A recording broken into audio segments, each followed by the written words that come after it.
Getting back to political sir, ಈಗ ಪ್ರತಿ ಬಾರಿ ಅಧಿವೇಶನ ಕರೆದಾಗ್ಲೂ ಕೂಡ ಒಗ್ಗಟ್ಟಿನ ಮಂತ್ರವನ್ನ ಸಿಎಂ ಡಿಸಿಎಂ ತೋರಿಸ್ತಾ ಇದ್ದಾರೆ. ಎಕ್ಸಾಂಪಲ್, ಬೆಳಗಾವಿಗೂ ಮೊದಲು ಬ್ರೇಕ್ಫಾಸ್ಟ್ ಮೀಟಿಂಗ್ ಆಯ್ತು, ಮತ್ತಿನ್ನೊಂದು ಟೈಮ್ ನಲ್ಲಿ ಸಿಎಂ ಅವರು ಡಿಸಿಎಂ ಅವ್ರ ಜೊತೆಲಿ ಇದೀವಿ ಅಂತಾರೆ. ಈಗ ನಾಳೆಯಿಂದ ಬಜೆಟ್ ಸೆಷನ್ ಸ್ಟಾರ್ಟ್ ಆಗವ, ಹಾಲು ಚೇನ್ ತರ ಇದೀವಿ ಅಂತಾರೆ. ಬಟ್ MLA ಗಳ ಕ್ಯಾಂಪ್ ಡೆಲ್ಲಿಗೆ ಹೋಗ್ತೀವಿ ಅಂತಾರೆ, ಡಿಸಿಎಂ ಅವರು ಎಲಿವೇಟ್ ಆಗ್ಬೇಕು ಅಂತಾರೆ.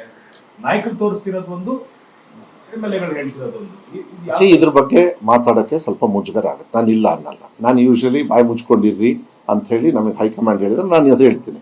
ಬಟ್ ನಿಮ್ಮ ಪ್ರಶ್ನೆಗೆ ನಿಮ್ಮ ಹತ್ರನೇ ಇದೆ ಉತ್ತರ. ಹಾಲು ಜೇನು ಅಂತ ಇದೀವಿ ಅಂತ ಹೇಳಿ ಇದಕ್ಕಿಂತ ಮುಂಚೆ ಅಂತ ಯಾವಾಗ ನಾವು ಕಚ್ಚಾಡ್ತಾ ಇದೀವಿ ಅಂತ ಏನಾರು ಹೇಳಿದ್ರ? ಇದು ಬಿಡಿ, ನಾವಿಬ್ರು ಕಚ್ಚಾಡ್ತಾ ಇದೀವಿ ಅಂತ ಇಬ್ರಲ್ಲಿ ಯಾರು ಒಬ್ರು ಹೇಳಿದ್ರ? ಮತ್ತೆ ಯಾಕದ್ನ ಹಾಲು ಜೇನು ಅಂತ ಹೇಳಿ ಅವರು ಅವ್ರ ಮಕ್ಕಳು ನಿಖಿಲ್ ಅವ್ರು ಏನ್ ಹೇಳ್ತಾರೆ, ಆ BJP ಅವ್ರು ಅದಕ್ಕೇನು ಉತ್ತರ ಕೊಡ್ತಾ ಇದ್ರೆ ಅದಕ್ಕೆ ಉತ್ತರ ಕೊಡ್ಕೊಳ್ಳಿ, ನಮ್ಮ ಪಕ್ಷದ ನಾವು ಮಾಡ್ಕೊಳ್ತೀವಿ, ಅದು ಏನು ತೊಂದರೆ ಇಲ್ಲ.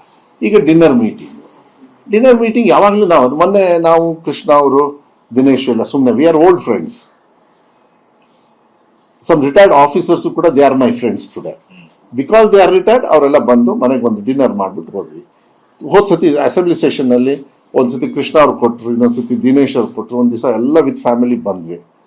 ಅದನ್ನ ನಾನು ಮೀಡಿಯಾದವ್ರಿಗೆ ಹೇಳಲೇ ಇಲ್ಲ, ನಾನು ಅದಕ್ಕೆ ನಾನು ತಪ್ಸ್ಕೊಂಡು ಬೇರೆಯವರು ಮೋಸ್ಟ್ಲಿ ಹೇಳ್ಬಿಟ್ಟು ಫೋಟೋ ಗಿಟೋ ಎಲ್ಲ ತಗೊಂಡು ಒಳ್ಳೆ ಸ್ಟೋರಿ ಸ್ಟಾರ್ಟ್ ಮಾಡಬಹುದು. ನಾವು ಯಾಕೆ ಹೇಳಲ್ಲ ಅಂದ್ರೆ ಬೇಡ, ನನಗೆ ನಾನು ಕರೆದಿದ್ದು ನಾವು ಒಂದ್ ದಿವಸ ಊಟ ಮಾಡೋಣ ಅಂದಿದೀವಿ. ಶಿವಣ್ಣವ್ರನ್ನ ಹೆಲ್ತ್ ಹೆಂಗಿದೆ ಸರ್ ಅಂದ್ರಿ, ಹೋಗೋಣ ಬನ್ನಿ ಎಲ್ಲ ಒಂದ್ ದಿವಸ ಅಂತ ಹೇಳಿದೀನಿ. ಶಿವಣ್ಣವ್ರಿಗೆ ನಿನ್ನೆ ಹೇಳಿದೆ ನಾನು ಸಿಕ್ಕ ಮೇಲೆ, ನಾನು ಇಲ್ಲ ಬನ್ನಿ ಬಂದು ಯಾವಾಗಾದ್ರೂ ಒಳ್ಳೆ ಊಟ ಮಾಡ್ಸೋಣ ಅಂದಿದ್ದಾರೆ.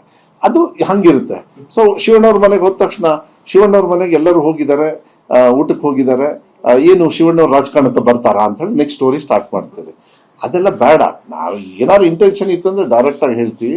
ಇದು ಸ್ವಲ್ಪ ಮುಜುಗರ ಆಗ್ತದೆ ಇಲ್ಲ ಅಂತ ಹೇಳಿ. ಬಟ್ ವೈಯಕ್ತಿಕವಾಗಿ ಕೆಲವರು ಯಾರು ಸ್ಟೇಟ್ಮೆಂಟ್ ಕೊಡ್ತಾರೆ ಅದನ್ನ ಐ ಆಮ್ ನಾಟ್ ರೆಸ್ಪಾನ್ಸಿಬಲ್.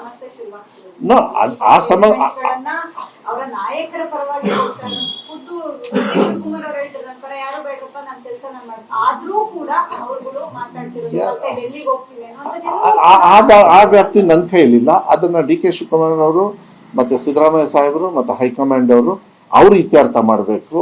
ಅವ್ರಿಗೆ ಬಾಯಿ ಮುಚ್ಕೊಳ್ಳಿ ಅಂತ ಹೇಳೋದಕ್ಕೆ ನನಗೆ ಅಧಿಕಾರನೇ ಇಲ್ಲ, ನಾನು ಹೇಳೋದು ಇಲ್ಲ.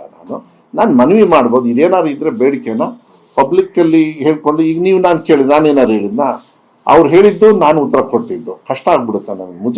ಮುಜುಗರ ಹಾಗೆ ಆಗುತ್ತೆ, ನಾನು ಇಲ್ಲ ಅಂತ ಹೇಳಲ್ಲ. ಕೊಟ್ಟಿರೋ ಕೆಲಸನ ಚೆನ್ನಾಗಿ ಮಾಡ್ಕೊಂಡು ಹೋದ್ರೆ ಸಾಕು, 4 ಜನ ನೆನ್ಪಿಡ್ಕೋತಾರೆ ನಾಳೆ. ಆ ಥರ ಹೋಗೋದು ಒಳ್ಳೇದು ಅಂತೇಳಿ ನನ್ನ ಭಾವನೆ. ಬಟ್